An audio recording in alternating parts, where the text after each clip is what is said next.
All right, folks, coming up on Roland Martin Unfiltered for Monday, March 4th, 2019.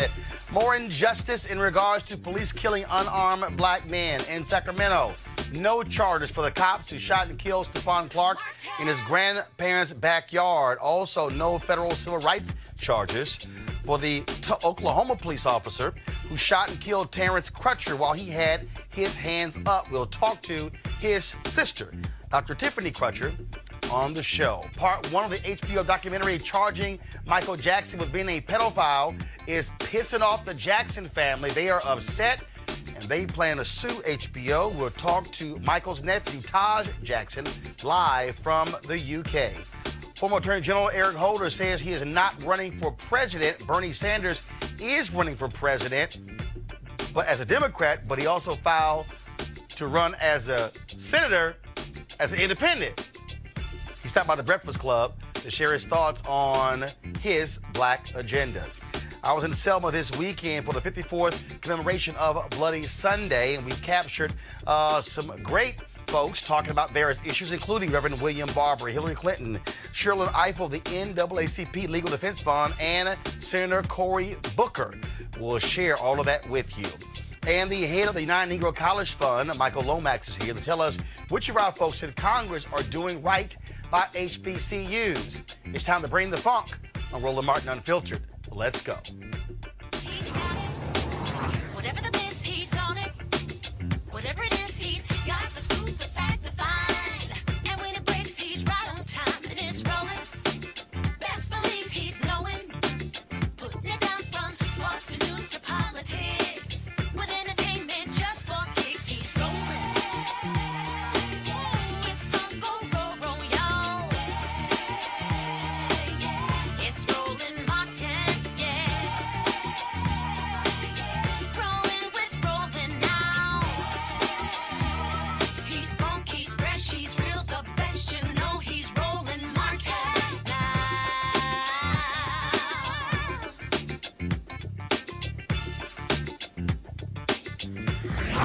Martin.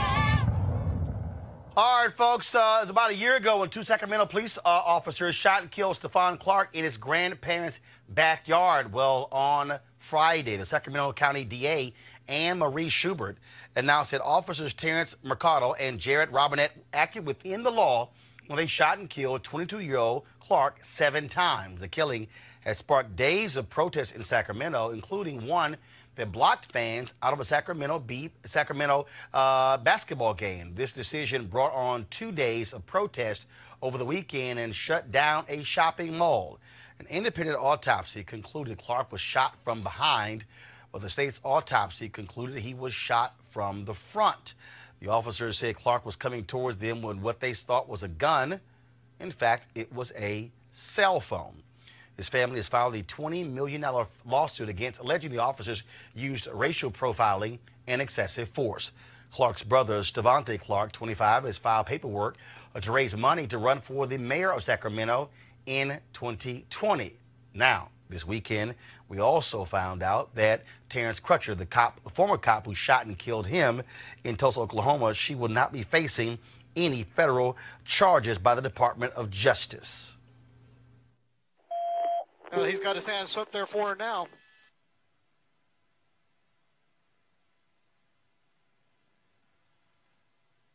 Mike, I'm going to hit the recorder. This guy's still walking and following commands. Time for taser, I think. Got a feeling that's about to happen. That looks like a bad dude, too, to be honest with you. Which way are they facing? Police 1, they're facing westbound. I think he may have just been tasered. Shots fired! Ooh. 321, we have shots fired. We have one suspect down. We need to enter here. Now, former Tulsa cop Betty Shelby was the one who shot and killed Crutcher. You could tell by the video. He was walking slowly, hands up in the air. Now, the cops tasered him before Shelby decided to fire one shot, killing him. A jury acquitted Shelby of any wrongdoing in May of 2017, but the Department of Justice investigated whether Shelby violated Crutcher's civil rights. Now, this is the only way feds can get involved in any police shootings because murder is a state crime. while violating a person's civil rights is a federal crime. Now, we also learned this took place, of course, on Friday. The U.S. Attorney for Oklahoma, Trent Shores, said in a statement that after investigations by the Department of Justice's Civil Rights Division, his office, and the FBI, there was insufficient evidence to pursue federal civil rights charges. Now, here's the problem here. First of all, remember when Eric Holder, when he was the attorney for the Attorney General, one of the things that he said is that it should be changes to lower the threshold. Said it was very difficult for the Department of Justice to pursue many of these cases because of the high standard that was involved. Of course, many people are still shocked and disappointed by this decision, and of course the initial shooting itself, especially when you look at, of course, Terrence Crutcher, how he was walking with his hands up. Joining us right now is Terrence Crutcher's sister. Glad to certainly have her on the show, as well as the attorney Demario Simmons. First of all, Dr. Terry, this is has to be difficult. Again, when you look at that video, and he's walking slowly, his hands are up, and she still fires. Absolutely. I had to actually turn away from the video, Roland, when you just played it, because to stir up these emotions, it's really difficult. And I'm just so disappointed about what happened on Friday with the DOJ flying into Tulsa and telling us that they were not going to bring charges, because my expectations were a lot different. And it devastated me. I was really low the last few days. So it's been very difficult for my family these past few days. And first of all, were you called ahead of time by the DOJ, by the U.S. Attorney, to let you know that they were not going to pursue these charges? No, we were not. We just got a call saying, hey, we want to meet with you. And they brought in the whole team, the FBI, the U.S. Attorney for the state of Oklahoma, and people flew in from the DOJ, our attorneys. And they brought us into a conference room at the U.S. Attorney's office and shared with us that they went through an extensive investigation, went through the state records with a fine-tooth comb, and just talked about how strict the statute was and why they came up with the decision. And they allowed us to ask as many questions as we needed to ask. But again, it was very devastating. Demario, I want to go to you. Again, the family's pursuing that lawsuit. What is the status of that? Well, first of all, Roland, we appreciate you continuing covering this case. You've been there from day one, as you are in our community overall. So we thank you for that. We do have a civil rights lawsuit currently pending in the Northern District of Oklahoma. We feel very strong that we will have an opportunity to prove that Betty Shelby did violate Terrence's civil rights. As you stated, the video is very, very clear that Terrence was walking away. His hands was in the air. He was not an imminent threat. He was at a safe distance, and Betty Shelby has several officers around her. Unfortunately, our civil case is on what's called a stay, which is basically a pause. Our federal judge has stayed the case as we litigate what's called qualified immunity. So this is an important point, because not only do we need to lower the threshold of the criminal statute, which is 18 U.S.C. 242, we also need to get rid of this thing called qualified immunity, which is something that's made up by the judges, the judicial branch. It's not in the actual statute, the 1983 statute that we utilize to sue police officers or police departments. But this is basically an impediment that makes it very, very, very difficult to be able to sue these officers. And that's why over 98% of these cases are actually lost at the summary judgment stage on qualified immunity. So one of the things that Tiffany and I and Benjamin Crump, my co-counsel and mentor, we're looking forward, along with Reverend Al, who we talked to yesterday, Reverend Al Sharpton, to come to D.C. and start lobbying to have the threshold lowered on the criminal side, and also for the Congress to do something about eradicating qualified immunity from the civil side. So, Demario, let me ask you this here. When you talk about what is next? We see these over and over. I can't remember the last time DOJ even pursued any civil rights charges against a police officer. Well, the only time I can recall in my lifetime is the Walter Scott case out of South Carolina, where Mr. Scott was running from the officer, and the officer shot him 6 or 7 times in the back. And I tell you, Roland, I don't think the DOJ would have actually prosecuted that officer if that would not have been on video of the officer after shooting Mr. Scott, taking the taser and planting it next to Mr. Scott's dead body. I think that was something that they almost had to bring charges. But beyond that, Tamir Rice, Eric Garner, Jordan Crawford, Mike Brown, the list goes on and on. These cases are never brought because the system, beyond the anti-Black bias that we know exists in the U.S. justice system, the structure of the law is set up so you can have these very disappointing, but very, these outcomes are going to come. So you're disappointed, but you're not surprised. We now know that, of course, Betty Shelby is training other officers how to respond to these situations. Really? That has to be an insult to you and your family. Oh, man, just pouring salt on an open wound. And I don't know if everyone knows, Roland, that here recently we just found out that Betty Shelby had a past. The playbook is to vilify and assassinate the character of the victims. But we never dwelled into the past of police officers. And Betty Shelby had several restraining orders filed against her. Betty Shelby, actually, the TPD, the actual agency that hired her, came out to her ex-husband's home and had to do a report titled Assault with a Deadly Weapon.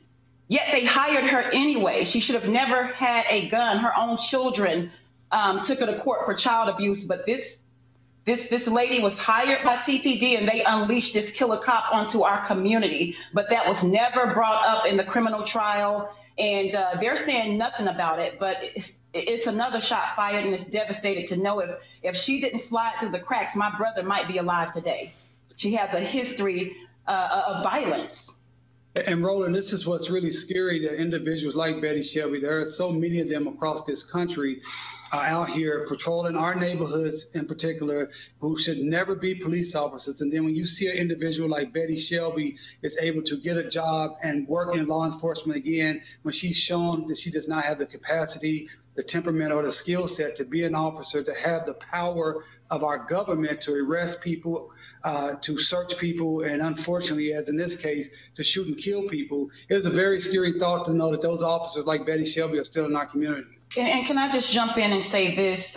This whole federal statute about they have to prove willful intent, that she intentionally intended to kill Terrence. She made it very clear. I don't know if you all saw the 60 Minutes interview, but she stated that he made me do it. And I told him to stop and he wouldn't. I can't believe he made me do it and he's responsible for his own death. So, that's what you have to prove. I believe that she said it. She intended to kill him, because not complying or not stopping, getting on the ground is no reason to shoot someone dead. So it's really frustrating. All right, then. Well, Dr. Tiffany, I appreciate it. Mario, thanks a bunch as well. We certainly will continue to follow this case and seek justice for Terrence Crutcher. Thank you, Roland. Thank you so much. All right, thanks a bunch, folks. Going to a break. We'll be back. We'll talk about HBCUs and what folks in Congress, which members of Congress are doing right by HBCUs and those who are not. Plus, Taj Jackson, the nephew of Michael Jackson, is here to respond to the first part of the HBO documentary, Leaving Neverland. It has the Jackson family angry with HBO and the folks who accuse of Michael Jackson of being a pedophile. That is next on Roland Martin Unfiltered.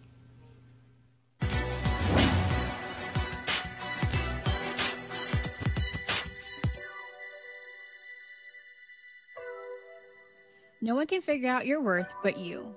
Entertainer Pearl Bailey.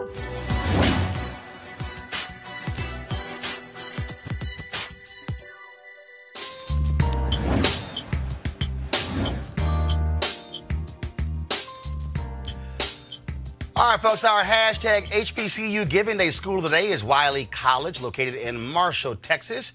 Founded in 1873, notable graduates include James Farmer, Henrietta Bell Wells, Heman Marion Sweat, James Wheaton, Thelma DeWitty, and many more. If you want to support Wiley, please go to Wiley, WILEYC.edu. That's WILEYC.edu.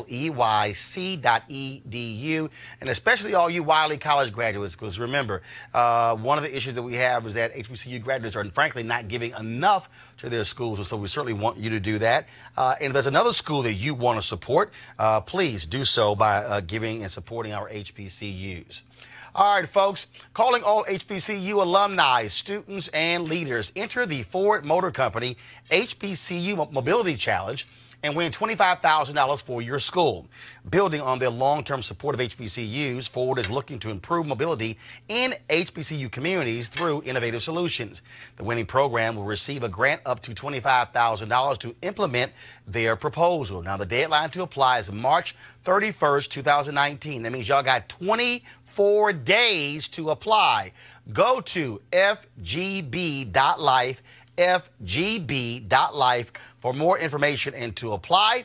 Remember, Ford goes further in our community, and we certainly thank Ford Cares for being a partner here with us at Roland Martin Unfiltered. All right, folks. Now, you know we often talk about historically black colleges and universities and how critically important they are. The UNCF now has created a scorecard to be able to, so you can see how senators, your senators, and members of Congress are supporting HBCUs. Joining us right now to talk about this scorecard is Michael Lomax. He's the president of the United Negro College Fund. Dr. Lomax, glad to have you here. It's great to be with you, Roland. So let's talk scorecard. So let's talk scorecard. Hey, I just want to say one thing. Yes. You said all those wonderful things about Wiley College, and you didn't say Melvin B. Tolson and the home of the great debaters. Well, put that on Chelsea. Chelsea, you the one. Didn't you put together the HBCU thing? Yes. Okay, blame Chelsea for that. She screwed it up. Just remember Melvin B. Tolson, who brought debating to Wiley College. Yep. And then that's the home of the great debaters. Another reason for it to be the school of the day. Oh, I got you. I got you. Chelsea, you screwed up. Damn it. All right. So you lucky I ain't say put the camera on you. All right, then. So the scorecard. Why did y'all want to do this? You know, in politics and in life, everybody says they're your friend. Everybody says they believe in you and they support you. But, you know, there are those who actually stand with you in times of need and assist you in real, palpable ways. And we believe that, first of all, we've had such a great 2 years in Washington because of the active, incredible support that we've gotten from a number of members of Congress. And we just felt like it was time for UNCF to do something that nobody else has done, and that is actually to make a list of the people who have made a difference for HBCUs, who's helped us get over $100 million out of it. Not just make a difference, but also to show those who have not. And so the purpose of scorecards is to be able to say, okay, on the initiatives that you care about, where do members rank? Yes. So who gets top grades? Well, let me just say, the top group, composed of now 55 individuals, is the Congressional Black Caucus. All right. And without the Congressional Black Caucus, HBCUs would not have the level of support that they have enjoyed historically and that we've had. Now, this is the scorecard right here? This is the, no. This one? No. This is what we were going to base the scorecard on. This is the things we were seeking in the last Congress. So this is the honor roll. Yes, that is the honor roll. So did you put grades, or what did you do? Now you know, we introduced this initially by creating an honor roll. These are the individuals. Give me my honor roll back. Well, who the folks who failed? I need the folks who failed. No. I'm the guest here. No, you got a scorecard. No. I mean, look. If somebody in your class ain't doing right, they get an F. Now, I don't. Can we begin by accentuating the positive? Right. That's the A's. That's the A's. And let me tell you. Let me just tell you the basis upon which. And let me just tell you. You are not. I am the teacher. You are the student. No. No. Remember, you might be the teacher. I'm the principal. All right. All right. All right. Get out of here. All right. So, but you know, these are the people, and you know the difference. These are the people who, when you said we need a letter circulated, you signed your name on that letter supporting a piece of legislation. These are the individuals who made speeches on the floor or before committees. These are the people who joined the bipartisan HBCU caucus and worked with Alma Adams to make sure that we got matters through. And these are the people who truly served as the champions to help us get an increase in funding for HBCUs, to increase services to low-income students who worked in behalf of those pieces of legislation, and importantly, people who worked in behalf of the first criminal justice legislation that we've seen come through the Congress. So your scorecard is not like the NAACP scorecard, where they actually do grades for each member based upon the legislation. Well, we felt that it was important, first of all, to begin to introduce the notion that we are, in fact, going to give information and give recognition to people who have achieved in behalf of HBCUs. And we also felt that in the initial report that we would give, we wanted to do this qualitatively. We wanted to be able to say, these are the kinds of things that people did, and this is what we held them accountable for. In future years, as we get clarity and precision around how we will award numerical numbers, then we may introduce the numerical as well. But I also just want to say on this, passing legislation, getting appropriations is a complicated process. It involves a lot of steps. And, you know, we have people who are on this list who managed to get something through a committee, but may not have voted for the full legislation on the floor. They got it where it needed to be, but because there was something wrong in the legislation on principle, they couldn't vote for all the other things, the poison pills that were in it. So we want to, before we introduce numerics, we want to be absolutely certain that we have agreement that not only on what should be evaluated numerically, but that the people who are going to be evaluated, who have demonstrated their support, believe that we're doing it accurately. Because the worst thing to do is to put out false information, to put out misinformation, to put out partial information. We're not going to do that. So where can folks see the scorecard? Where can folks see the scorecard? They can go to the UNCF. They can go to uncf.org. What do you call it? Hashtag. Right. No, it's slash. Backslash.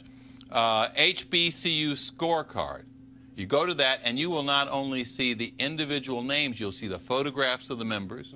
You'll see, and you'll learn more about them. And then not only will you see that, but in a couple of weeks you will have a page for each of those members, and there'll be more detailed information about the support that they're providing to UNCF. All right, sounds good. All right, well, we appreciate it. Thanks for coming, dropping by, giving us the information on the scorecard. And let me just say, this is very consequential. And so that your viewers are now going to know who stood with Bennett College, who stood with Payne on, who stood with all HBCUs on getting additional funding, who stood with low-income students and helped us get more Pell funding. And tomorrow... So on that list, who stood, but who didn't stand? Well, you know, brother, if you're not on the list, you must not have been... No, I want to be sure, because again, though, there are people who are single-issue candidates. And so being able to judge candidates based upon this issue or others, I think is critically important. Well, you know, we are providing the information. We're getting there. We're going to probably get more detailed as we go forward. But, you know, you don't... Those details I want to see. Well, yeah, all right. No, because here's the piece. In Randall Robinson's book, The Debt, he talked... Maynard Jackson had, which who you knew very well. And I knew Randall Robinson very well. And first of all, Randall's still here, so we can't talk past tense. Well, I knew him. And Maynard Jackson had this idea of a card. Yeah. And that would be two-sided, that would be distributed to Black America and say, here are the various issues. And so whenever we would encounter a politician, it would be, okay, where do you stand on this? Yeah. I think it is important for us, whether they are Democrat or Republican, whether they are white, Black, Asian, Latino, does not matter. For folks to realize that, wait a minute, that's my member of Congress, that's my senator, to be able to say, hey, where do you stand on these issues? Yeah. And being able to have that. So, for instance, I'm born and raised in Texas. I still vote there. I want to know exactly where Senator Ted Cruz and where Senator John Cornyn stand. So when I roll up on them, my deal would be like, yo, what the hell? How are you supporting TSU and Prairie View and Wiley? And so, and that's why I'm saying that. And then if somebody is doing well and they got an A, hey, appreciate you standing for HBCUs. Yeah. And first, let me just say, I know Randall, I knew Max, and so I Robinson. So I'm a little confused, wasn't expecting to hear those names. You know, I worked for and with Maynard, and learned a great deal from him. Maynard was a powerful elected official, and you know he was unequivocal in his approach.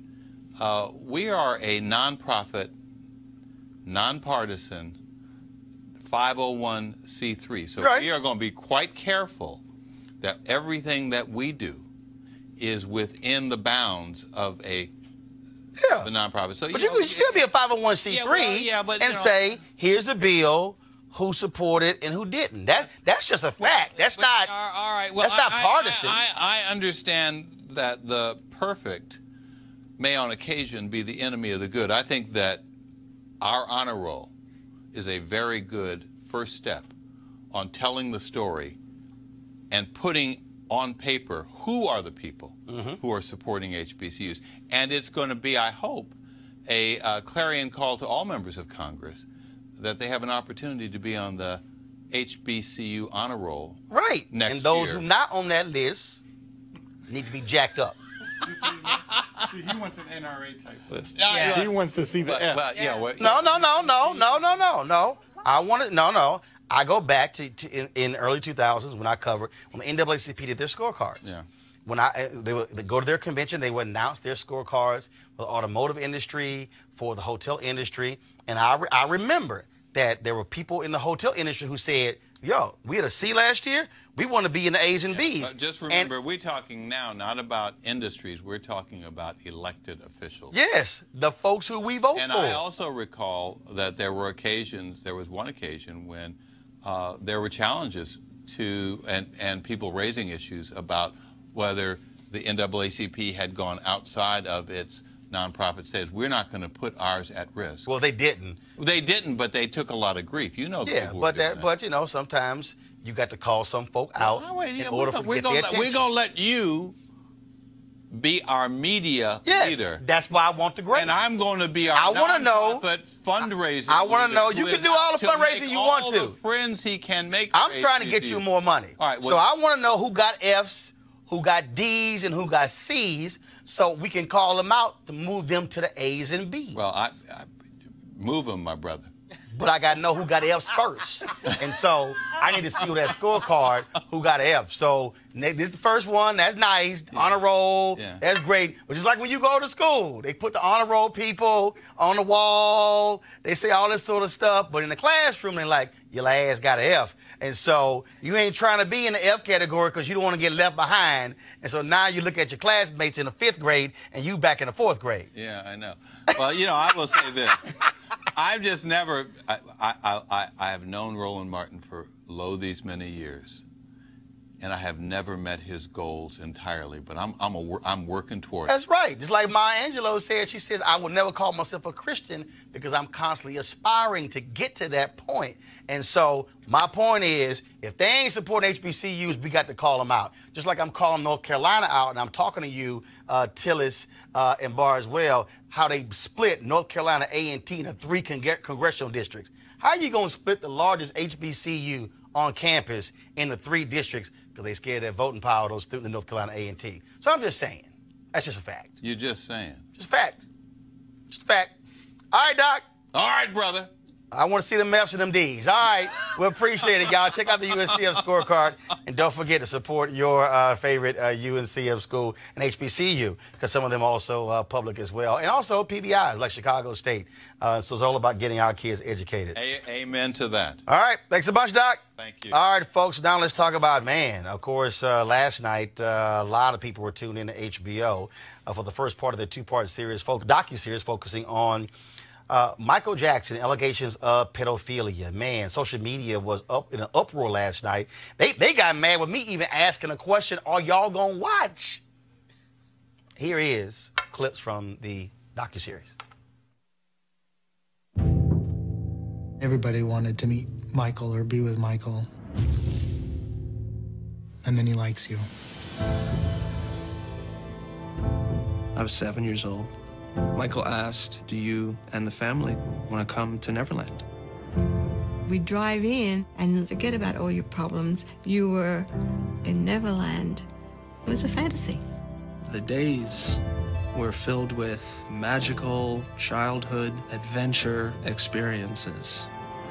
Playing tag, watching movies, eating junk food, anything you could ever want as a child. It's like hanging out with a friend that's more your age. Just kid things. They were just doing kid things. He just came across as a loving, caring, kind soul. It was easy to believe that he was just that. Out of a storybook, right? Out of a fairy tale. Hello, Wade. Today is your birthday, so congratulations. I love you. Goodbye. There's no thoughts of this is wrong or anything like that. He told me if they ever found out what we were doing, he and I would go to jail for the rest of our lives. Secrets will eat you up. You feel so alone. I want to be able to speak the truth as loud as I had to speak the lie for so long.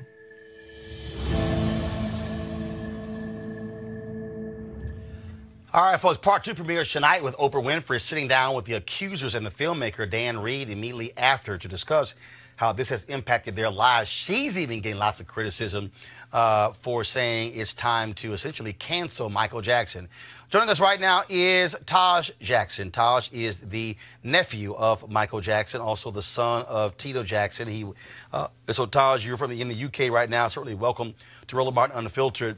A lot of people are disturbed by what they heard in this documentary. Folks have said no grown man should have been sleeping with kids, should not have been around kids. And so how is the Jackson family dealing with this documentary and bringing up again the allegations that have been leveled against Michael Jackson, even though he was previously found not guilty? It's been really hard. It's we don't feel like we have a platform, so I do appreciate you letting me do this. I feel like we're screaming to the wall in a way, and for me, it's really frustrating because I know Wade very well, and I know what he's doing. I know his agenda, and I see through it. Just like you can see people that and you see them on TV. I have a couple of friends on reality shows right now that I can't watch because I know they're acting. Well, that's what this felt like. And there have been a number of people who say, first of all, that these gentlemen testified in Michael's trial, saying that he did not do these things. Now they say he did do these things. As an adult. They testified as an adult. Mm-hmm. Oh, yeah. I'm sorry, because go ahead. He made it sound like he testified. Yeah, he made it sound like he testified as a kid. He testified as a grown adult, claiming that he didn't know things were wrong at that point when not only the DA was after him, my uncle, but was trying to nail him on anything. He asked repeatedly, did Michael touch you here? Did Michael touch you there? And here's the thing. Wade Robson was the first defense witness on the stand.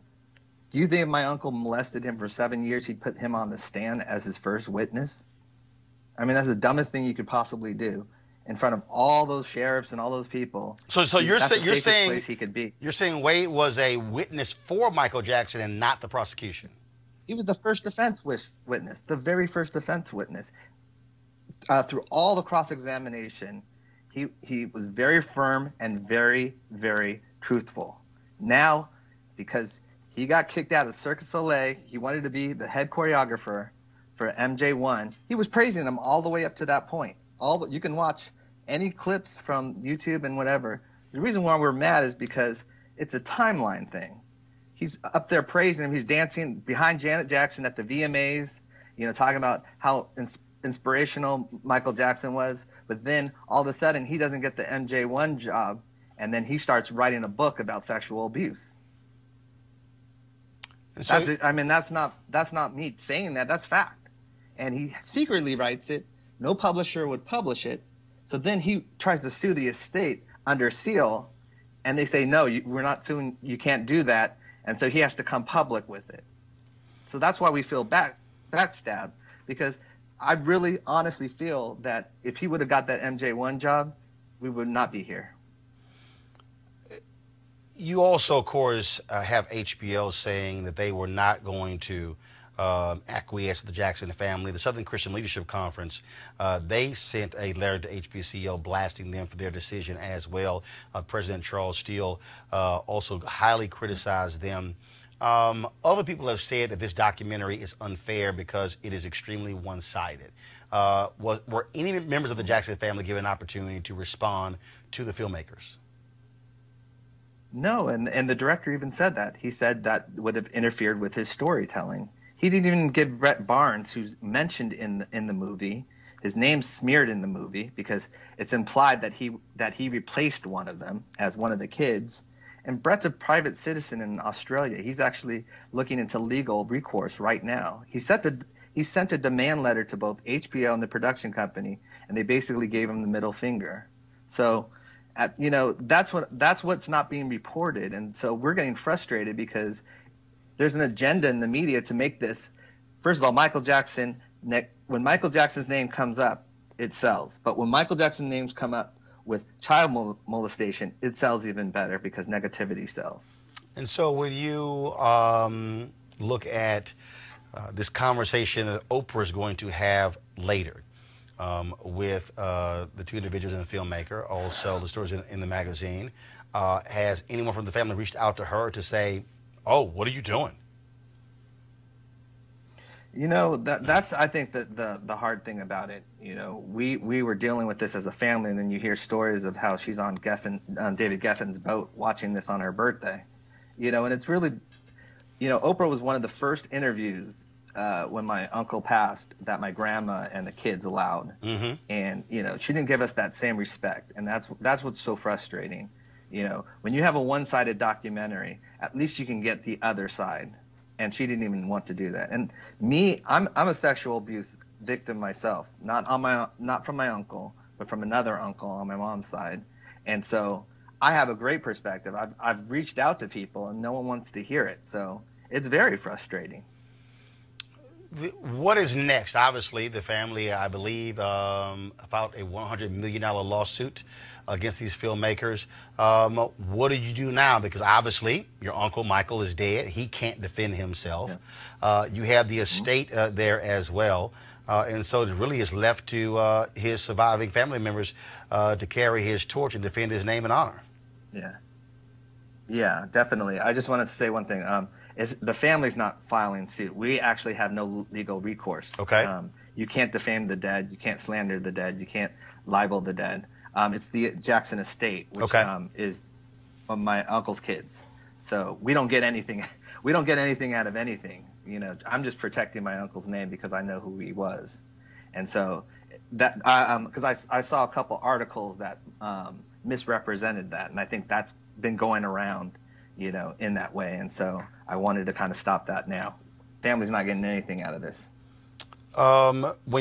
Last question, when you think about the future, when you think about legacy, when you think about what happens 10, 20, 30, 40, 50 years from now, are you and others afraid that when the name Michael Jackson is mentioned, folks will not say one of the greatest entertainers ever, the king of pop? They will say Michael Jackson, pedophile. No, because I do believe that the truth will come out. I do. It might take longer than we expected, but the truth is out there, and it will come out. I mean, there's already people, coming out and basically spilling some tea on Wade because Wade's not as innocent as he pretends to be. Taj Jackson, we appreciate you joining us at Roland Unfiltered. Thanks so much. Roland, I really appreciate it, man. I really appreciate it. Thank you very much. All right. Go to our panel here. Avis Jones-DeWeaver, leadership strategist, author of How Exceptional Black Women Lead. Also, Michael Brown, of course, Democratic analyst as well. I have not seen Leaving Neverland. I was in Selma this weekend. My multiple flight delays. I didn't get to my house until 3:30 this morning, so I have not seen it. Michael, you've seen it. Avis, have you seen it? I have not seen it. Michael, I'll start with you then. You saw part one. You heard Taj Jackson. Your thoughts? Well, my heart, clearly goes out to the family. No one should have to go through something like this without a level of fairness or a level playing field. Clearly, in America, people can do documentaries, but just seem that if you look at the R. Kelly one, they had psychiatrists, they had other people giving other sides of the story. And this one is just absolutely one-sided. They literally just talk to the men and their families. That's it. That's all they talk to. So I thought there was a level of unfairness that accompanied this particular documentary. But clearly some of the facts in there were just awful. It was terrible. And I was sorry to hear that. I mean, most people, certainly in my age group. Well, not some of the facts that were offered. Some of the allegations that were offered. Correct. Because, again, Michael Jackson, Avis, was found not guilty when he went to court. Yes, you have the settlement with another gentleman, some $23 million as well, but a settlement is not an admission of guilt. What do you make, though, when you hear the Jackson family and then you see Oprah's involvement in the interviews in the old magazine, and then you have people who are saying, oh, absolutely, I'm going to stop listening to his music, he's a pedophile? I do feel for the family because it does seem easy. It's easy to defame someone who's dead, to bring up allegations and form a sort of one-sided argument against someone who cannot defend themselves. Once again, I have not seen the documentary, but to me, if you're on a fact-finding mission, you would look to see both sides of the story and let the viewer be able to determine what makes sense, what sounds factual to you.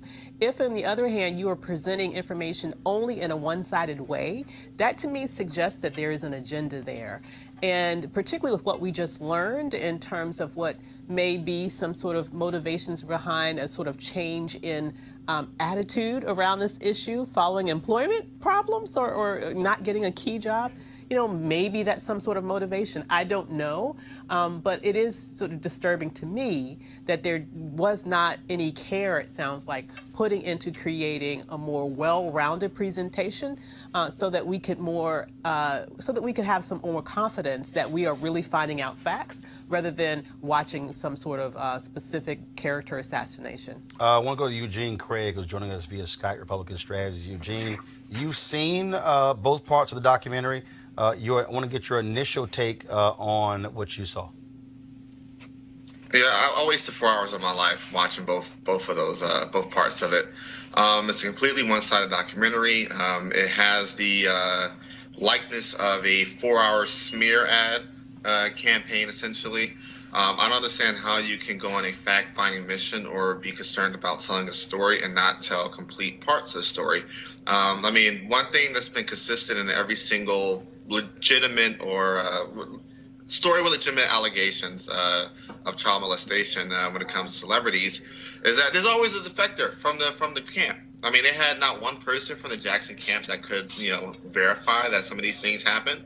So it was a horrible documentary. I can't believe HBO wasted their airtime with it. I can't believe HBO put themselves at liability with it. There's a reason why, publishers went and touched the book. There's a reason why, most other companies went and touched this particular documentary. And the thing is, and the interesting thing about it is that this, Wade was willing to sell his access essentially to Michael Jackson and the time he spent with Michael Jackson, leveraging it to become an NSYNC's choreographer and Britney Spears' choreographer. And as Todd said, the second he didn't get the job with MJ1, now we have this situation here. But I watched both parts of the documentary. It's, 4 hours wasted of my time. Got it. And shame on Oprah. I think there should be a conversation about canceling Michael Jackson. There should be a conversation about canceling Oprah Winfrey. I want to ask you all about this. For the sit-down discussion she's going to be leading later tonight. I'm going to ask you this here. Mitchell sent this tweet out. Other people did as well. Michael, here we go to my iPad. Michael Jackson was under FBI surveillance for well over a decade.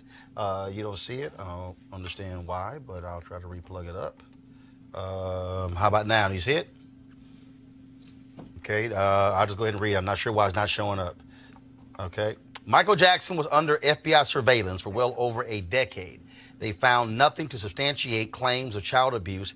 He was also fully exonerated following his 2005 trial. Leaving Neverland fails to highlight these facts, and MJ is no longer here to defend himself. Now, what's also interesting is he sent this tweet.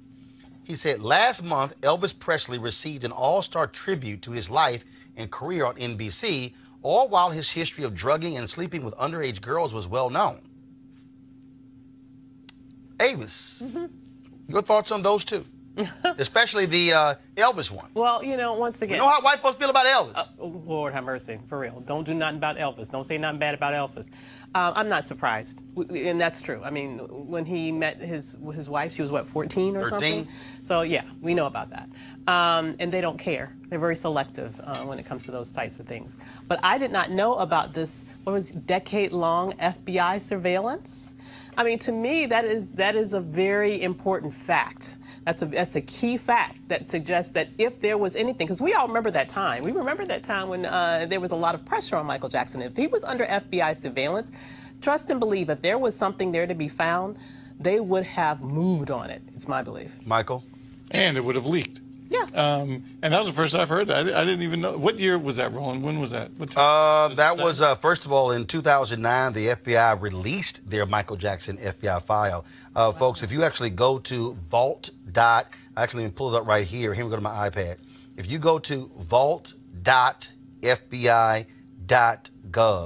you will actually see the FBI files there on Michael Jackson. And so you'll see what they have here. And I'm going to read this here. Michael Jackson, 1958 to 2009, was a famous singer and entertainer. Between 1993 and 1994, and separately between 2004 and 2005, Jackson was investigated by California law enforcement agencies for possible child molestation. He was acquitted of all such charges. The FBI provided technical and investigative assistance to these agencies during the cases.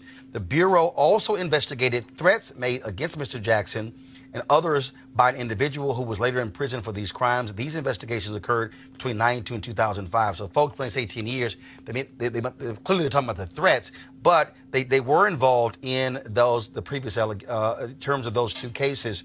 Now, I'm going to pull up something here because Vanity Fair did a story where they said that that there were fingerprints that were found on pornographic material in Michael Jackson's bedroom, where his fingerprints and the fingerprints of children were right next to each other on these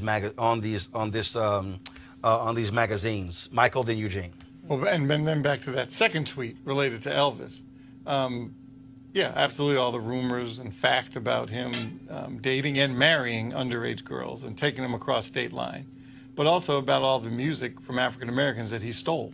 Yeah. So, I mean, there's several pieces that just makes this whole thing unfair when you're talking about music icons. But clearly, we still live in America. Eugene?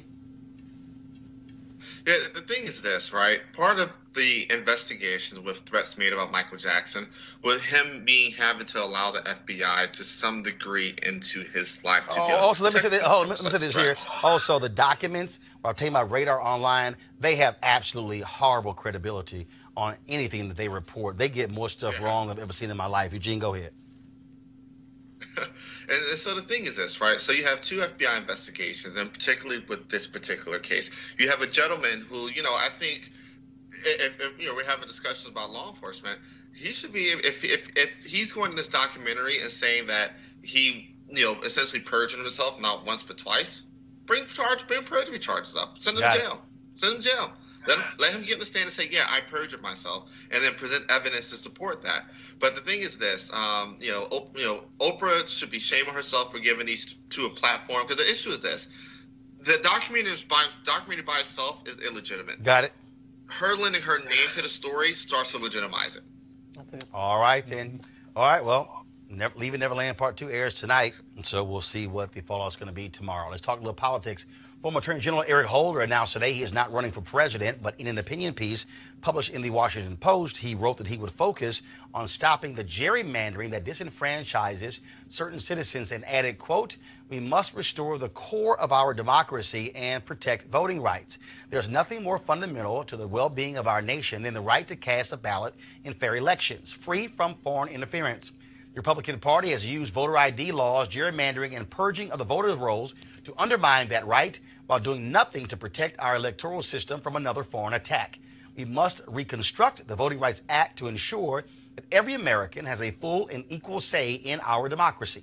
This is a defining civil rights issue of our time. Now today, the Breakfast Club, they aired an interview they did with Senator Bernie Sanders. Of course, he is officially running for president. He of course, filed as a Democrat, but he also filed to seek his Senate position as an independent, which is causing Democrats to say, like, dude, what the hell? Over the weekend, he announced from his hometown of Brooklyn, about 13,000 folks were there to, of course, help him out, of course, but he needs, of course, black folks if he wants to win this nomination. And so he went on the Breakfast Club, and Charlemagne the God asked this key question to Bernie Sanders. Now, does Bernie Sanders, this is a question that we've been asking of all Democrats, does Bernie Sanders have an agenda for black people? Absolutely. What is it? All right. Look, we start off, as I mentioned, with massive disparity in the general population. Mm-hmm. Very few have a lot. Most people have nothing. Then you got another form of disparity, which is a wealth disparity. All right. So right now, you have the white community, the average white family, owning 10 times more wealth than the average black family. You have a health disparity. Infant mortality rates in the black community, I think 2.5 times what they are in the white community. You got an education disparity. We talked about a criminal justice disparity, where African Americans are much more likely to be arrested and put in jail. Those are disparities that have got to be addressed. There is a friend of mine, Jim Clyburn of South Carolina. Yes, sir. And Representative Clyburn came up with an idea, which I think we should build on. He called it 10-20-30, which says that you focus federal resources on those communities most in distress. And at the same time, you got to deal with institutional racism. I remember redlining, for example. Mm-hmm. If you're a small business person, I talked to a guy in Milwaukee last year, and he had, it seems to be a moderately successful business. I said, Bernie, I'm going, black guy, I'm going to the banks. I can't get a loan. So we got to deal with racism and discrimination within the financial services committee, within the financial services industry. You got payday lenders. My God, unbelievable. You know what the interest rate for the, and they rip it off on the most vulnerable and poorest people. So to answer your question, we do have an agenda. And it's an agenda that we will fight vigorously for. All right. What y'all think? Where's the agenda? It sounded like random rambling. I mean, he brought up real issues. He talked about the wealth disparity. He talked about financial services industry. But I don't see any specific policy proposals, although I have to tell you that's not surprising to me because he spent nearly 30 years in Congress without passing for specific policies. So my challenge with him is that he comes up with, you know, he says things that resonates with people because they're based in truth, but if you look at his history of actually producing legislation and leading legislation that has led to change on anything, it's a very, very, very, very, very thin record. Michael, that was one of the things that when Congresswoman Karen Bass, the chair of the CBC, was here, she actually said it. She said, okay, where are the bills? What has he done? What has he advanced? Interesting question, and that's why he was struggling to answer. And it's a little odd. Obviously, you're running for office. You're going on an African-American show. You know you're going to get that question. It seems like you'd be more prepared, at least to run down. Even if you didn't write the laws, you can say what you voted for. He didn't even do that. So he's struggling, and clearly, and it's going to be different. The table before with Senator Sanders and Hillary, you know, made it, you had a clear choice. Now you have other people that are going to pull from that supposed base that Bernie Sanders has. So I don't know how formidable he'll be. He's not going to be the Democratic nominee. But, Eugene, here is also the difference. You've had the former Colorado governor who announced today he's running for president. You might have literally 4 or 5 more people run. It could be anywhere from 15 to 18 people, which means that the Democratic primary could look like the Republicans in 2016. Remember, Donald Trump did not need 51% to win the primaries. Whoever is able to win, frankly, 30 with this many candidates, you pick up 30%, 32, 35, you win. Yeah. I agree 100% with you. I actually have a new theory that's developing. I think Joe Biden's going to get in, but I think the reason he runs is not to be president of the United States. I think the reason he runs is to block Bernie Sanders. Think of this. Bernie doesn't have a black agenda, which is wild, which is crazy, being that he spent the last 3 or 4 years running for president. You would think that this, entering this race, he would have a well-defined black agenda.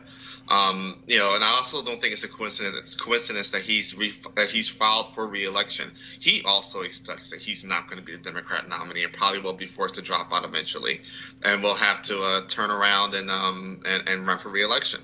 But yes, I do agree that you're going to have a situation where the person is not going to need the 50%, 40-50%, and it's not going to be a replay of 2016 where it's 1-on-1 between him and Clinton. So what you're going to see is people win primaries with 25-30%, and Bernie may be somewhat banking on that. But I also have a question of, hey, where does he get his first initial win? Maybe New Hampshire, but if Biden's in a race, that's also a blocker for him. I think after California and Texas on Super Tuesday, Kamala has this as a runaway. Look, I think when you look at this, first of all, supporters of Bernie Sanders will say, absolutely, he's got that agenda. This weekend, Nina Turner, who's co-chair of his campaign, she was one of the folks who spoke at his rally. Sean King, activist, he also spoke at the rally talking about Bernie Sanders, his background and his history. And Yank Uger did a video this weekend where he was highly critical of Bakari Sellers, a commentator on CNN, for saying that the ship has sailed on Bernie Sanders getting the black vote. The reality is this here. And we're in early March. It's March 4th. You're not going to see many candidates. And people got mad when I said this about Senator Kamala Harris, but these are also people who don't understand a damn thing about politics. Right. Okay? So let me say it again. All the people who go, oh, where's this plan, beyond just African Americans, you're not going to see candidates throwing out plans right now because first, and again, let me educate those who don't know a damn thing about politics. First of all, you don't know who's all running. True. The field has not been set. I'm going to use sports for a reason. When teams put together game plans, okay, when they have a game plan, what those very teams do is they want to see who's going to be the starting quarterback this Sunday. Because their game plan is, who do you prepare for? Now, if there's an uncertainty, they prepare for 2. Well, the reality is you prepare for 1. So that's the first thing. So the field hasn't been set. You're not going to see extensive plans, white papers, whatever you want to call them, from these candidates because of that. 2, the first debate, I believe, I saw something about June. Or July. So you're not going to see anybody really get specific because right now you're in the stage of, I'm trying to get people to know who I am. I read a story in Politico where it was like, oh, Kamala Harris, she's out there, and so so she should be specific. Amy Klobuchar, oh my goodness, her former staff members say she was like a terror. You're in the stage of people who are not known entities. Right. Bernie Sanders is different because he ran for president in 2016. Mm-hmm. He ran across the country. His name ID is a lot higher. And so I think what's going to happen is you're going to see all these candidates talk in general, not offer specifics, and then once the field gets set, once we know if O'Rourke is running, once we know if Biden is running, once we know if Senator Sherrod Brown is running, and then all of a sudden, right before that debate, then it's going to be, okay, now it's game on. Mm-hmm. Michael, that is, I think, how this thing is going to play out, and you're seeing it right now. It's absolutely correct. And I think what you'll see, it'll be interesting to see how this is where the chairman of the party really can play a role. Now, it's diminished along when my father was chair back then in the Lee Atwater for the RNC, my father for the DNC. Those were really strong chairs. If you remember back in '88, there were a whole lot of people running. Rockefeller, Senator Harkin, Gephardt, people all over the place. Clinton, Gore, yeah, a lot of folks. And the chairman at the time said, you know what? We're going to get you through maybe late spring, and then we're cutting everybody, and we're going to pick who it is. And that's what he did. He said Bill Clinton's going to beat Bush. And he made the decision. Whether Chairman Perez or not will be able to do that, I don't know. It certainly didn't happen on the Republican side. No. Trump just beat him to death in 16. No, it's not going to happen. First of all, Avis, it's not going to happen because Tom Perez is scared to death of any criticism of putting his thumb on the scale. He's going to allow this thing to play out. The thing that's going to be interesting, though, is what Senator Chuck Schumer does. As I saw a piece today in the New York Times, because here's the piece. The Democrats have a very good shot at taking back the Senate, but they need strong candidates. Yeah. You've got folks, like, for instance, the governor of Montana, I ain't never heard of him, y'all, okay? he really believes that he should run for president. And according to the New York Times story, his wife has said, I'm not interested in moving to D.C. unless you're president. They're like, dude, run for the United States Senate. Yeah. And so Schumer is going to be in a position of calling people saying, you know your ass can't win. Right. So I don't know why you're still running. Because, look, between now, when those debates come up, and then you start getting to August, September, October, November, you're going to have early voting in California, Iowa caucus. Look, if you're down at the bottom, and you're down there at 1%, 2%, 0.5%, you might need to get the hell out of the race instead of taking up space. And if there are people who actually can be better Senate candidates, you want strong Senate candidates. Absolutely. I mean, whoever, if hopefully the Democrats win, it would make such a huge difference if they also had a Senate that they could work with, right? And so this is an important goal. But I am concerned, as you mentioned, I don't know that Tom Perez has the strength as a leader to really go out there and do what needs to be done, particularly with the whole sort of Bernie bro atmosphere around, oh my God, we were so wrong last time. And the fact, and let's also be real about this, I really also believe that the Russian interference is out there, not just generally. I believe that it is specifically tuned into helping the Bernie camp. So this is a challenge that the Democratic Party has to sort of live up to and acknowledge and be willing to speak out loud. This is very simple, Eugene. This is the last point before I go to a break. This is very simple. From the Democratic standpoint, first of all, people need to stop assuming Trump is going to lose. He's the incumbent. He's going to have the advantage of being the incumbent. Republicans are going to solidify around him because they like power. What you're going to see. The question is going to be, are you going to have those same Democrats who voted for Obama continue voting for Trump? Are you going to have white women wake the hell up and realize, oh my God, we screwed up in 2016? No. Are you going to have independents who are going towards him? But I got to say this here. These black people who are not Blexic, who I see on Twitter and on YouTube and Facebook and Periscope saying some of the most dumbass stuff I've ever heard in my life by saying, well, I'm fine for another 4 years of Trump. They have no idea what he is doing to the federal bench. They have no idea that when you talk about filing a lawsuit and based upon who that judge is, you're not going to have a shot. If you're pissed off at our lead story, Stephon Clarke, as well as Terrence Crutcher, guess what? It's a Trump Department of Justice. And so so again, all these folks who are saying that, they don't know a damn thing about politics because the nation is not just based upon, oh, why is him is no big deal. No, it's every agency, every department, and then that money that goes, then what happens to the states and the rules and the procedures and all those different things that has an impact on who is sitting in the Oval Office. It's $4 trillion every single year spent, determined figured out how it's going to be distributed. It is the federal bench. It's, hey, okay, you have a Department of Justice that will file civil rights charges. Okay, what is that, that judge or that appellate court or even the Supreme Court going to do, and how they're going to roll? What most people have to understand is that most cases get, dealt with at the federal or appellate level. And so the federal judges that are appointed, federal judges that are confirmed by the Senate absolutely matters. It's, hey, how's the president going to use his executive authority? It's how the president's, the vastness of the executive branch of the federal government is huge. Yep. It's monstrous. And people that think that, Trump, another 4 years that Trump is okay, they're just oblivious to what's going on. Let me go ahead and I'm going to end it this way. And to Zarp on YouTube. Oh, Jesus.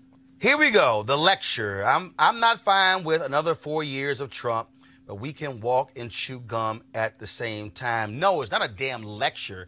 It's called some stuff you don't even understand. I mean, I see the comments. I see the idiotic comments from people who literally say, if I don't need reparations, I'm fine with Trump. Okay, here's my question. Is Trump going to sign that bill? I'll wait. See, if you say this one thing I don't get, if it's woman of education, then what if you don't get it? No, it's understanding that not one issue, multiple issues, not just even one job.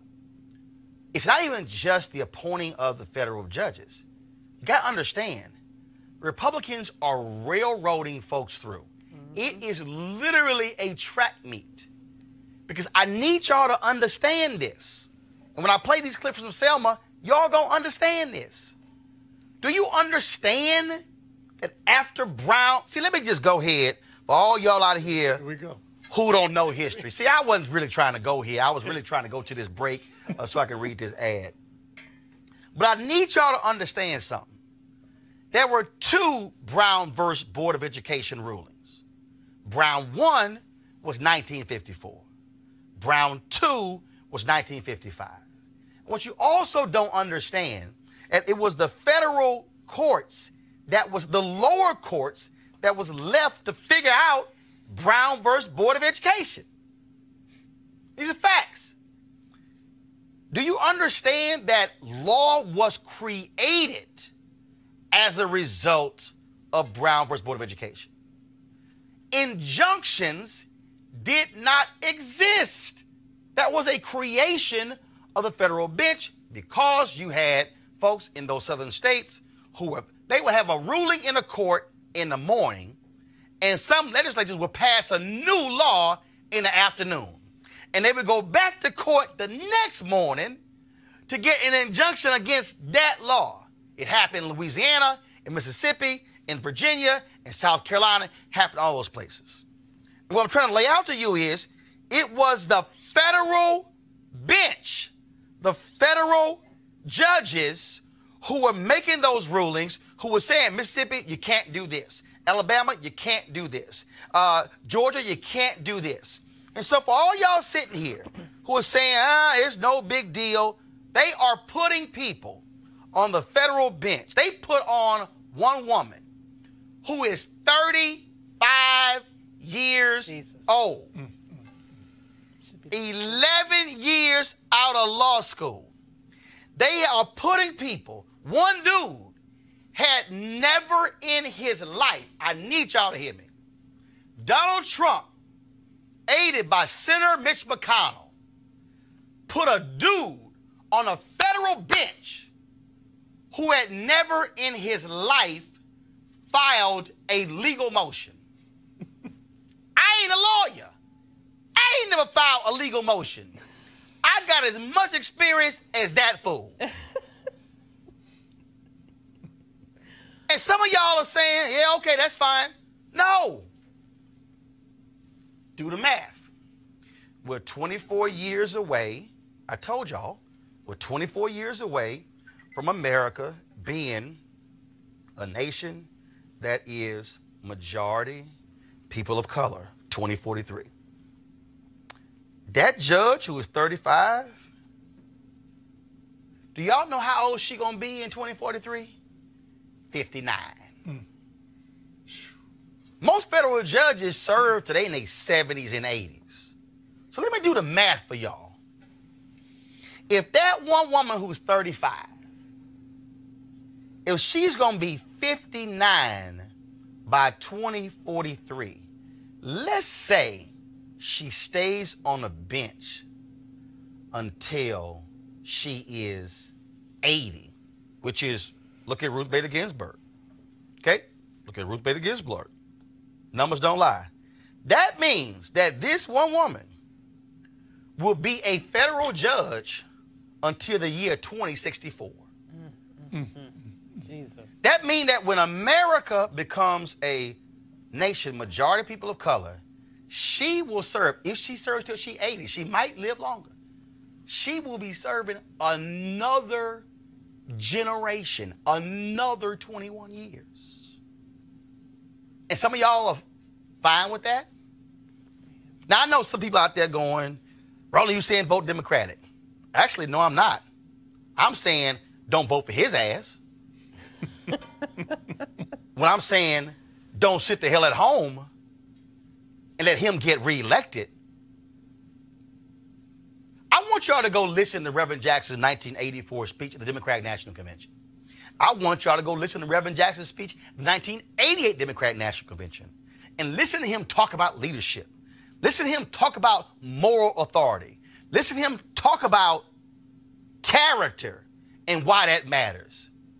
Listen to him say he would rather have FDR in a wheelchair than Reagan on a horse. What you have right now literally are grifters in the White House. You got that right. Individuals who have no problem taking whatever. This is the Trump administration right here. Zoom out. Zoom out. This is the Trump administration. Should I can grab this? I can grab this. I can grab this. Here, why don't you take this? That's what you got going on right now. That's true. And we got folks who are sitting here saying, I'm not going to vote. It don't matter. You lost your damn mind. Now, it's 2019. The election's not until 2020. But I'm telling you right now, black folks better wake the hell up and realize that this attack ain't on illegal immigrants. It's not about undocumented workers. What you have going on right in here is an attack on people of color. And he is pressing the buttons. He is aided by Fox News. He is aided by conservative talk radio because there is fear of black and brown people. There is fear of the takeover of America. And they want to hold on to this power as long as they can. So some of y'all can sit here and attack other black folks and attack people who say, I'm not going to support this man. But I'm telling you something right now. You will rue the day if you got to deal with another 4 years of this madman sitting in the Oval Office. I'm just saying, don't be stuck on stupid. And don't sit here and act like what's happening does not matter. Because trust me, the right, they know the importance of those federal judges. Oh, good Lord, yeah. Why do you think they fight so hard to get them? Why do you think they held open that seat that Merrick Garland was supposed to have? Why do you, and also Obama should have appointed a black woman. Why do you think that they are ignoring the blue slips? Why do you think that they weren't so concerned about losing the House, but they damn sure didn't want to lose the Senate? Because they know the courts in America decide law. Last one for you. A civil rights law was passed in 1875. 8 years later, the United States Supreme Court in 1883 overruled that Civil Rights Act, and they said civil rights is really up to the states, and the 1883 Supreme Court forbid Congress from banning segregation. The United States Supreme Court is the highest court in the land.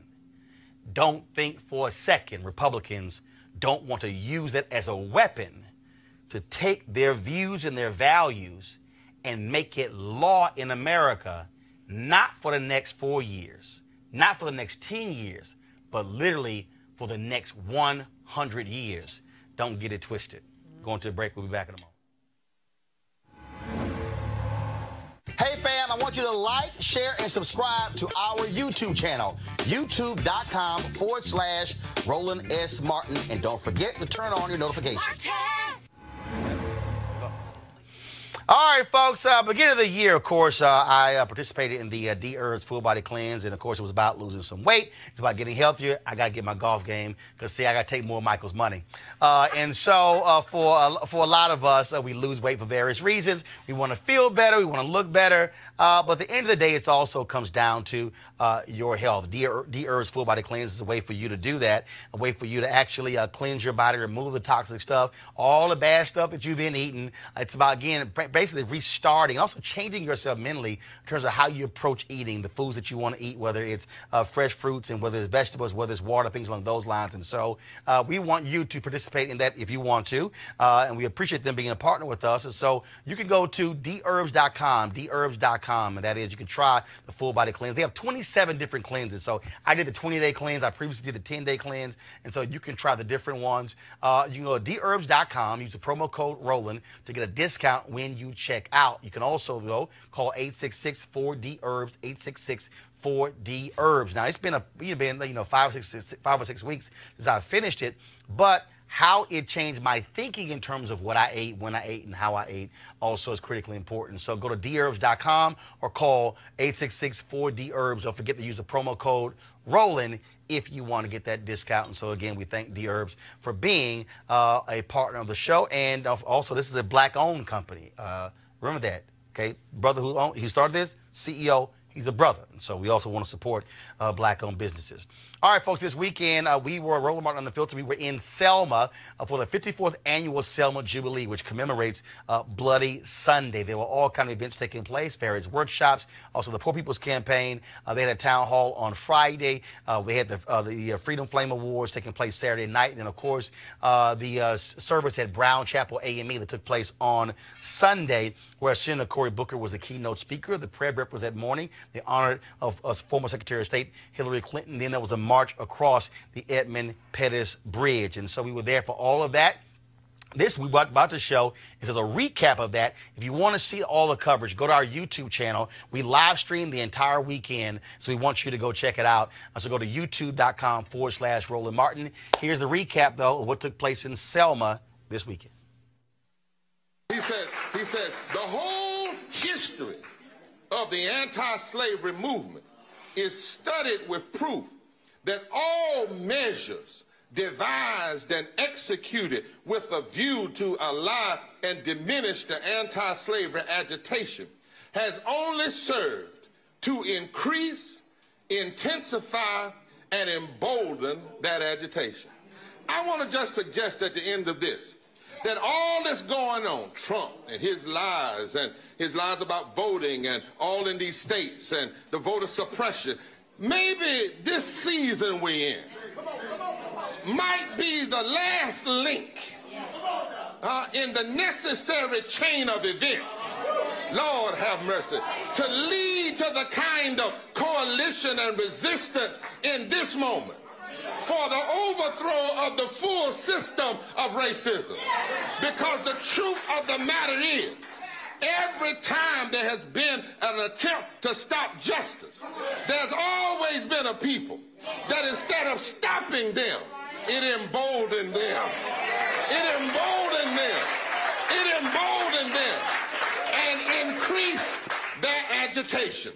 I suggest today we ought to be emboldened. And I suggest today we ought to be agitated. And I suggest today we ought to come together. Lawyers, sue like hell in the court. Those of us that can't go in the court, march and protest like hell in the street.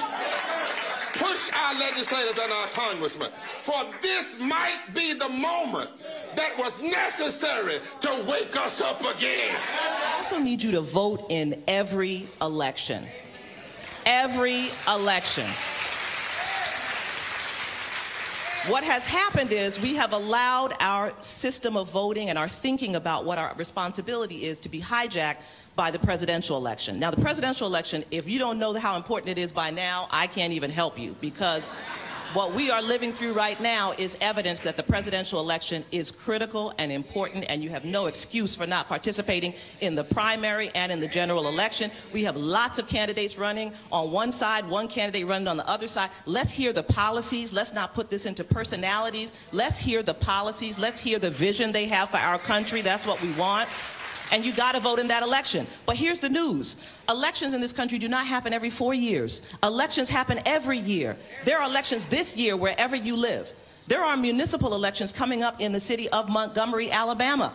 City council and mayor. I need you to vote. The probate judge was just here. You know what happens on election day when we come out and we man the polls and we have problems? People bring the wrong voting machine to the black polling place. You know who we have to call? The probate judge. So if you're in the election booth and you vote for the president and you vote for the governor and you vote for the senator and you vote for Representative Sewell, and then you see the probate judge election, you say, I don't know them. That's a problem. So wherever you live, and call your cousins and your family and tell them every election, the school board, the county commission, the probate judge, the railroad commissioner, the constable, the justices of the peace, every election, we have given away our power. Even you who chastise young people and tell them how people died on the bridge, you don't even vote in every election. Because when you see the DAs, you don't even know who they are. It's time out for that. Now we have to vote in every election if we're to honor those who came before us. And finally, let me just say that you know that the scripture says that faith without works is dead. And so if you are a believer, it is your obligation to engage in the work of justice, to engage in the work of peace, to engage in the work of truth. Those of us who have dedicated our lives to doing this work every day, we don't ask you to do it every day. We just ask you to show up in the moments when you can make a difference, and never let anyone tell you that you can't make a difference. You can make a difference. And if we are to honor the Bernard Lafayettes, and the Viola Liozos, and the John Lewises, and the Thurgood Marshalls, and the Constance Baker Motleys, if we are to truly honor them, then we should be able to ask ourselves, give yourself a 1-month check, past 30 days, what did I do to advance the work that those who came before me did to make it possible for us to sit together like this, looking like we do in this church in peace. It is our sacred obligation as citizens of this country, as people of faith, as African-American people who were brought to this land in shackles. It is our obligation. We've gathered today because if the lion is unable to tell his own story, the hunter will. We must tell the truth. We've come to Brown Chapel and to Selma every year because this is the place that truth spoke loudly to America. For truth is what love looks like in public. Truth walked out of this church towards a bridge that brought out this nation's unrelenting commitment to racialize oppression through state-sanctioned violence. And here we are today, as the Department of Justice has failed twice this past week to defend black life from state-sanctioned violence. We must tell the truth. We must tell the truth after we have received reports of abuse of migrant children in state-sanctioned cages. We must tell the truth. We must tell the truth as 2.5 million people are incarcerated in this country. We must tell the truth. We must tell the truth that there are food deserts in Selma, Alabama. We must tell the truth. We must tell the truth that African Americans still in this country are twice the unemployment rate in this country. We must tell the truth. There is no way we can get to an economy that works for everybody, that produces good jobs and rising incomes and inclusive prosperity if we don't protect the right to vote. There is no way we can have guaranteed quality, affordable health care if we don't protect the right to vote. There is no way we can deal with any problem, whatever it is that you are worried about, if we don't protect the right to vote, and then if people don't get up and actually go to vote. And when you heard the report from the LDF, I hope you paid attention. Because I was in the Senate. Sherrod was there. I'm not sure if you were there yet, Corey, but we were there when we passed in the United States Senate 98-0 the reauthorization of the Voting Rights Act. We had a Republican president, George W. Bush, who said he would sign it, and he did. It was based on thousands and thousands of pages of testimony as to why we still, as a nation, devoted to the law and liberty that should guarantee every one of us equality, needed the Voting Rights Act. I thought it was a done deal. Passed out of the Congress, signed by a Republican president, and then it found its way to the Supreme Court, because I want you to just never forget, there is an other side in America, and they never give up. They never quit. They're never discouraged. They are motivated every single day to try to pull back rights, to try to suppress rights, to try to prevent people from fulfilling their own God-given potential. And so they did go to work. And when they went to work, they found a receptive Supreme Court who came up with the most absurd decision. There are a lot of absurd decisions, but this is, in many ways, the most absurd. The Congress is supposed to legislate based on evidence and facts, which we did, and then it gets up to the Supreme Court, and they say, oh, you don't need that anymore. We don't need that voting rights stuff. You don't have to hold states and municipalities accountable. We're beyond all that now. What nonsense. Absolute absurd nonsense.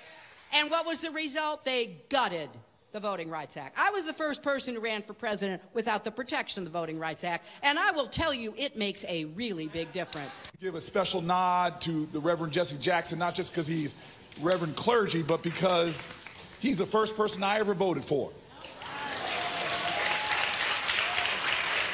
I was 18 years old in 1988.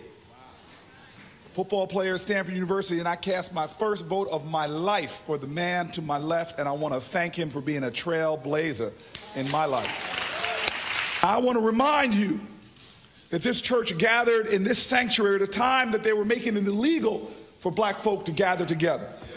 That's right.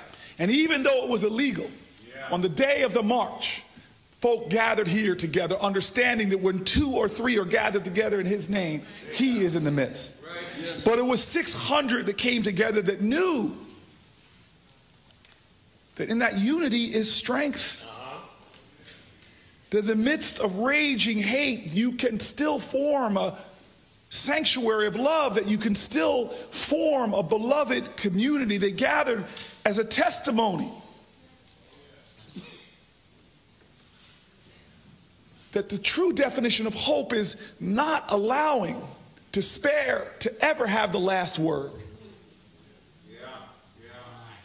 And together in unity, they began their march across a bridge, together in courage, together in faith, together in a love that was not a feeling but a verb, a love that demands sacrifice and action. They marched together across that bridge, and they marched into history. I want to take a step back and let you know that we are here because of that stubborn, defiant love. We are here. I was one of those young boys growing up.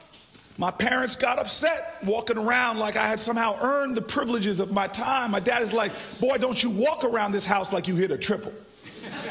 You were born on third base. My parents brought me up knowing I owed a debt. You mentioned all my degrees. My dad was like, boy, you got more degrees in the month of July, but you ain't hot. Life ain't about the degrees you get. It's about the service that you give. Again, folks, you want to see the full speech by Senator Cory Booker, go to Roland Martin, go to my Roland Martin Unfiltered YouTube channel, youtube.com/Roland S. Martin. Real quick, final comments. Michael. I can't wait for 2020. Hopefully, during the Democratic nomination process, we pick somebody and 2 people. You know, I've said I'm a Biden-Harris person because I think they check all the boxes. Well, you know, the bottom line is that we have to get out here and vote. I agree. We don't have time to be messing around. We just need to make sure that people understand the importance of this election, take it seriously, and make sure that our voices are heard. Who do I want? Hashtag team whip that ass. That's what I want. I need hashtag team TEAMWHIPDATASS. Team whip that ass. All right now. I'm telling you, the only way you're gonna beat Trump is if you ready to swing. Now, if you got somebody who's trying to run and they ain't ready to swing, not get all that Obama hope, make you feel good. No. You need somebody who's gonna swing, who's gonna say, you lying again, lying again, and y'all can go ahead and use my hashtag Trump Lives Matter. And if y'all want to talk to them crazy white folks who losing their damn farms because of the tariff deal, y'all can use hashtag we tried to tell you. Go right ahead. I'll give you liberties to use it. But I'm telling you right now, for black folks, sit your ass at home, no whining and complaining. Say, oh my God, I don't have all my issues addressed. You're stuck on stupid. Yeah, take a look. And then when you're getting screwed by folks, I tell you what I say. If you don't vote, shut the hell up. Simple as that. Y'all want to support Roland Martin Unfiltered? Go to RolandMartinUnfiltered.com. Join our Bring the Funk fan club. Friday, we're going to roll the video of all the folks who have given to us, and we certainly look forward to that. If you want your name on that, go to the website right now. You can give via the Cash app, PayPal, Square as well. You can give monthly. You can give, of course, at one time. But every single dollar goes to support us going to Selma. We got some other trips planned for this month. Because, see, unlike a whole bunch of, go ahead and drop the music. Let me just go into this last one. And I didn't really mean to go here. I know we over our time, but I got to go ahead and say this.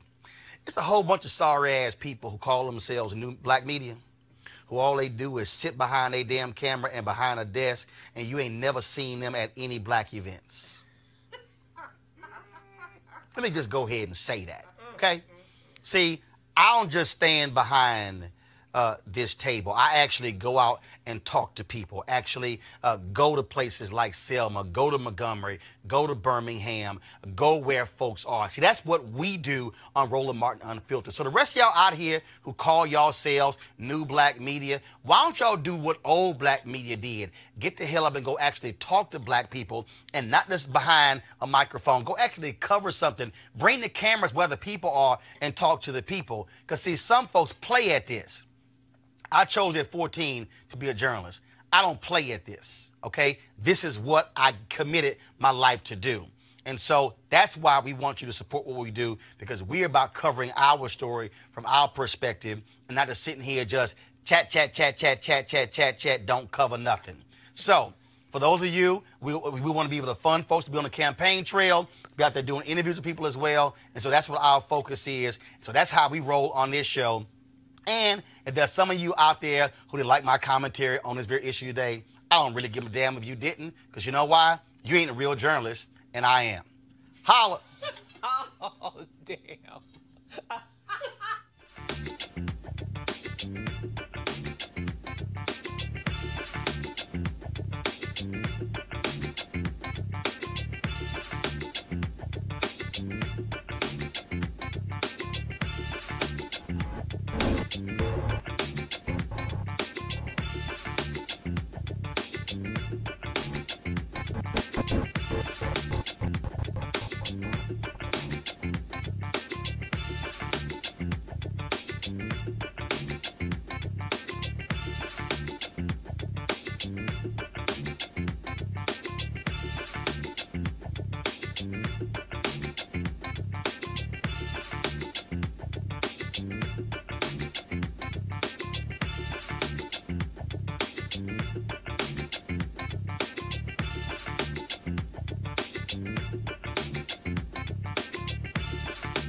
You want to check out Roland Martin Unfiltered? YouTube.com/Roland S. Martin. And subscribe to our YouTube channel. There's only one daily digital show out here that keeps it black and keep it real. It's Roland Martin Unfiltered. See that name right there? Roland Martin Unfiltered. Like, share, and subscribe to our YouTube channel. That's YouTube.com/Roland S. Martin. And don't forget to turn on your notifications so when we go live, you'll know it. You want to support Roland Martin Unfiltered? Be sure to join our Bring the Funk fan club. Every dollar that you give to us supports our daily digital show. There's only one daily digital show out here that keeps it black and keep it real. As Roland Martin Unfiltered. Support the Roland Martin Unfiltered daily digital show by going to RolandMartinUnfiltered.com. Our goal is to get 20,000 of our fans contributing $50 each for the whole year. You can make this possible. RolandMartinUnfiltered.com. Hey fam, want to check out Roland Martin Unfiltered, the blackest show on all of digital, cable, and broadcast. Check out our audio podcast. There's only one daily digital show out here that keeps it black and keep it real. As Roland Martin Unfiltered. Press play.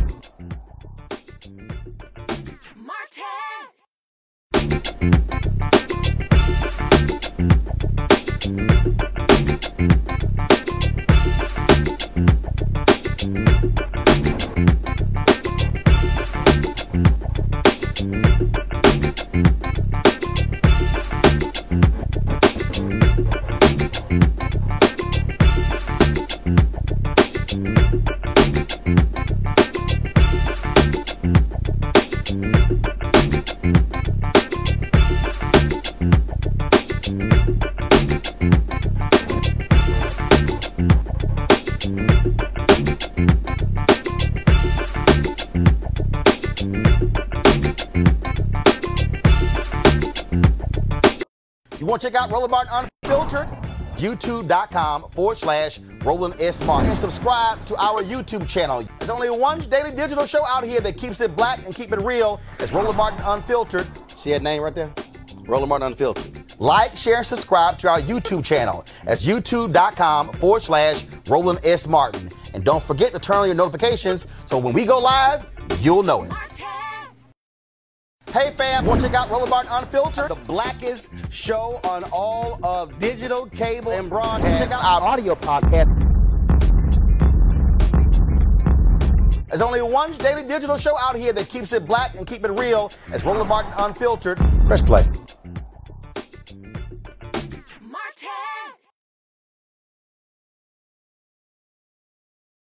You want to support Roland Martin Unfiltered? Be sure to join our Bring the Funk fan club. Every dollar that you give to us supports our daily digital show. There's only one daily digital show out here that keeps it black and keep it real. As Roland Martin Unfiltered. Support the Roland Martin Unfiltered daily digital show by going to RolandMartinUnfiltered.com. Our goal is to get 20,000 of our fans contributing $50 each for the whole year. You can make this possible. RolandMartinUnfiltered.com.